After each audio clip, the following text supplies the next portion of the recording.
Leo hii nimesikitika kama mfuasi wa baba, jeshi la baba, jeshi la ODM, kusikiza mheshimiwa rais anaongea vituko, vitu zenye zilipita, vitu zenye tumezika katika kaburi ya sahau.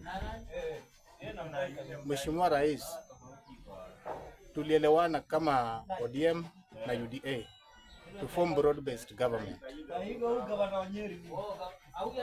na wakati tuliamua, tulisema ya kwamba kama baba bado ako hai, tulete wa Kenya pamoja. Na sasa hivi Kenya tunajivunia amani ambayo ilipatikana na kiongozi wetu mwenye amekufa. Kwa hivyo mheshimiwa rais, tunataka lead by example.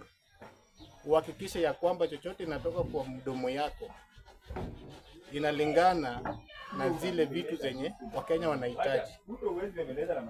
Kwa sababu saa hii bado tunaomboleza, hatutaki vitu za kutukasirisha. Wewe kusema watu wa sufuria, wewe kusema ita jina ya Raila Amolo Odinga kwa campaign, ati mwenye alikuwa na kupatia jasho ni Raila. Hiyo ni kutukosea heshima kama wana ODM.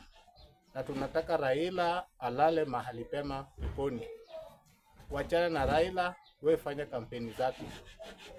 Sisi ndio tunajua uchungu yenye tunapitia saa hii. Hata saa hii hatujapona. Na tumeelewana tuko na wewe mpaka 2027. Hiyo tulielewana.